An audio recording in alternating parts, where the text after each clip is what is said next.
থেকেই সেরা ছন্দ বজায় রাখতে চায় স্প্যানিশ জায়ান্টরা। কার্লো অ্যানচেলোত্তি এখন অতীত, শুরু হয়েছে শাবি আলোনসো যুগ। কোচ পাল্টে এবার প্লেয়ার স্কোয়াডেও পরিবর্তন আনতে যাচ্ছে তারা, যেখানে রয়েছে একাধিক বড় নাম।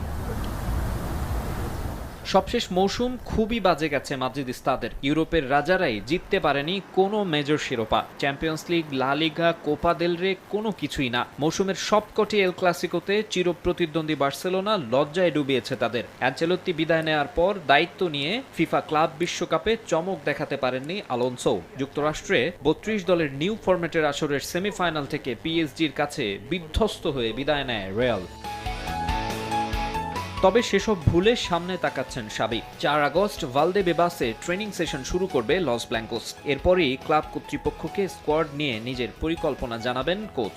কোন কোন ফুটবলার তার বিবেচনায় নেই তা জানিয়ে দেবেন পরিষ্কারভাবে। এখন পর্যন্ত ৫ খেলোয়াড়ের নাম এসেছে ইউরোপীয় গণমাধ্যমে, যার মধ্যে দুটো বেশ বড় নামও রয়েছে, ২ ব্রাজিলিয়ান ইয়াংস্টার রদ্রিগো ও এন্দ্রিক।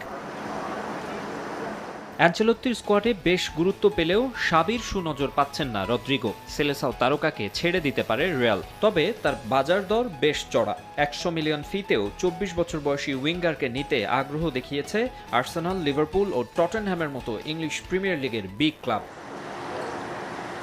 বেশ ঢাকঢোল পিটিয়ে গত মৌসুমেই এন্ড্রিককে নিয়েছিল অল হোয়াইটরা। সব মিলিয়ে ৩৭ ম্যাচ খেলে ৭ গোল করা ফুটবলার ১ বছর যেতেই হারিয়েছেন আস্থা। ইনজুরির কারণে নিউ সিজনের শুরুতে মাঠের বাইরে থাকতে হবে তাকে। সবকিছু বিবেচনায় আসছে মৌসুমে ১৯ বছর বয়সী ফরওয়ার্ডকে লোনে ছেড়ে দিতে চাইছে রিয়াল। এই তালিকায় আরও আছেন ডেভিড আলাবা, দানি সেবায়োস ও ফার্ল্যান্ড মেন্ডি। চূড়ান্ত সিদ্ধান্ত জানা যেতে পারে সপ্তাহখানেক পরই।